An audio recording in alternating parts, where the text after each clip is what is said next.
Hi, hello, it's Nikki, and welcome to my messy bookshelves. Today I'm here to share my pile of possibilities for the month of February, and let's jump right in. So, I am keeping up with my goal to read at least one nonfiction book a month. So, I have a couple of nonfiction here, and I'll start with those. The first one is one I've mentioned before, and that is How to Read Literature Like a Professor by Thomas C. Foster.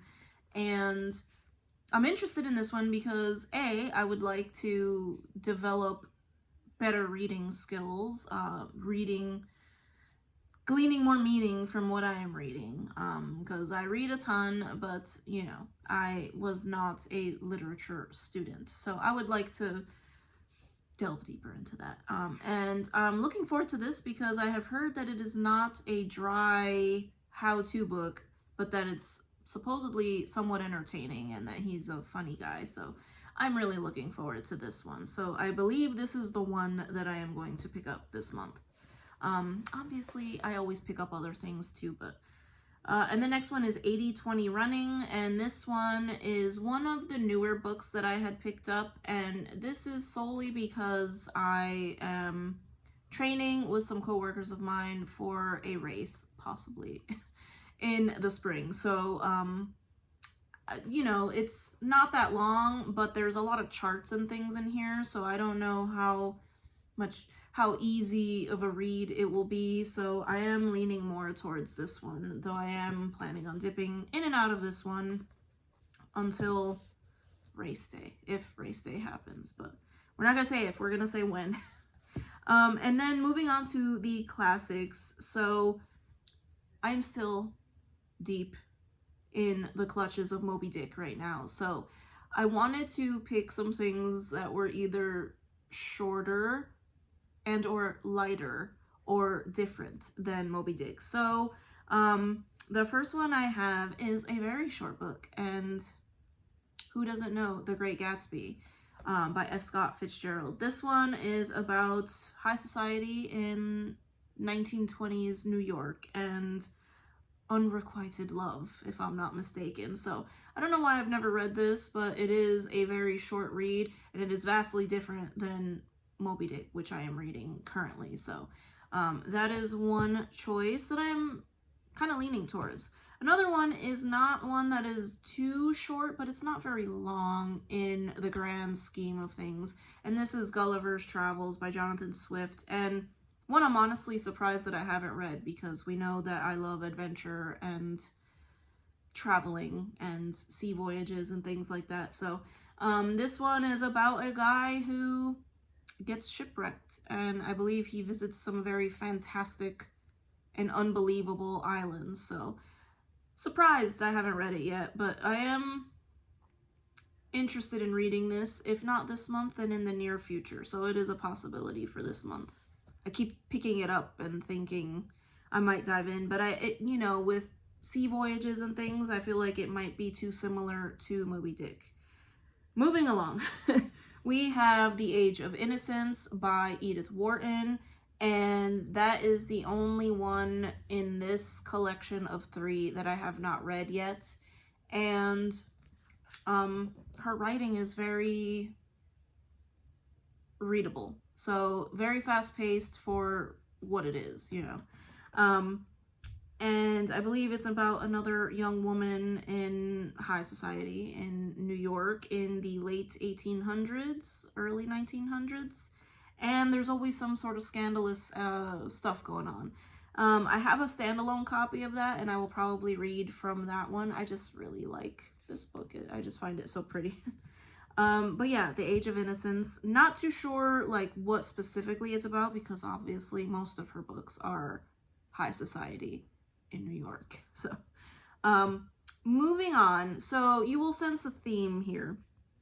I'm still in that sort of dark, fast-paced, mysterious type of reading mood, so I have chosen a few things that are pretty different from one another. And the first one I have is a TBR veteran. This has been on my shelves for quite a long time, and that is The Air Affair by Jasper Fforde. And this was recommended to me years ago, and I bought it and never read it. It's been sitting, and I completely forgot that it was sitting there. And apparently it is a bizarre world that is our world, where one can move in and out of the pages of stories. And someone has started plucking famous characters from famous works of literature.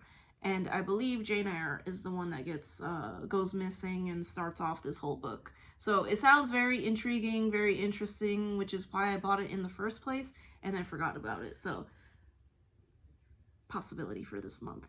Looking forward to it. I'm interested in hearing if anyone else has read that. The next one, this one is not so short, but I read the first book and it was very fast-paced and page-turning. And this is the Satapur Moonstone. And I really loved the first book in this series. And this is by Sujata Massey. And this is about a young woman Indian lawyer in the 1920s Bombay, and she is the only woman lawyer in Bombay at that time. So she is sent on a very high profile case, I believe, to a royal family of some province. And yeah, the last one was fantastic, so I am looking forward to this. And though it is not as short as some of the others I've picked, I think it's fast-paced enough that I can get through it. February is a short month, and I'm still stuck in the midst of Moby Dick, so I'm trying to pick fast, page-turning, mysterious things.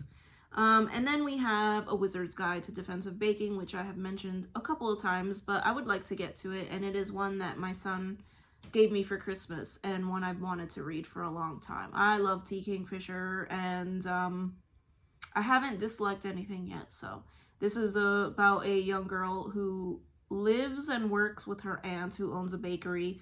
It is a magical world where people have magical powers, and to fight some sort of war or something, she feels she doesn't have enough magical power because her magical power is magical pastry, if I'm not mistaken. So I've been intrigued ever since I heard about this book, and I'm looking forward to it. So another one I think I should get through quickly, even though it's not as tiny as some of the other ones. But T. Kingfisher writes a really page-turning book, so we shall see. I think that's one of the earliest ones.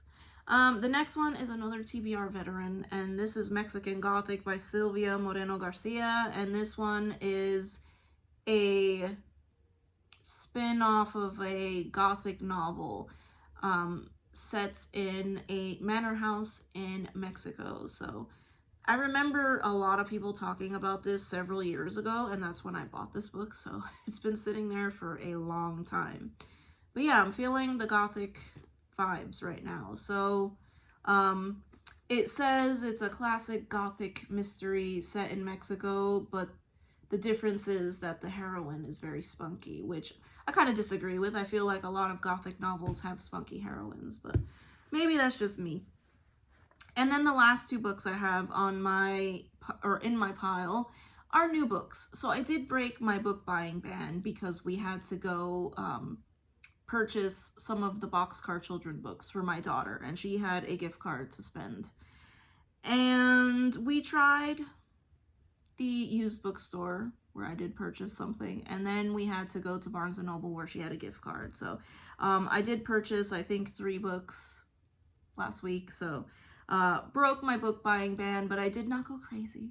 Anywho, one of the books was this one, and that is Then She Was Gone by Lisa Jewell, and this is simply because I read The Family Upstairs last week or the week before, and I loved it. So was looking for something equally twisty and turny and dark and fast-paced. So this one sounded the most interesting at the time when I was reading the synopsis in the bookstore. And this one is about a woman who is 10 years later still trying to solve the mystery of what happened to her daughter who went missing. And that, like, hits close. So twisty, turny, and yeah, I'm looking forward to that one. And then finally, I could not go through February without reading a romance. So we have here a Regency romance, perfect for Feb Regency. And this is by Georgette Heyer. This is The Devil's Cub, and like most of her books, or that the ones that I have read. It is about a young debutante who has played a trick on an aristocratic man, and things happen. So I did try to reserve some Georgette Heyer books at the library. My library didn't have a single Georgette Heyer book, nor did any of the ones in our network that were not checked out. So I did reserve one, but I wanted something else, so I did purchase this. So I had 2 new books in this stack. But anywho, I would love to hear if any of you have read any of these books and what things you are all planning to read for February. And I thank you so much if you've listened to me ramble this long, and I hope to see you in the next video. Take care. Bye.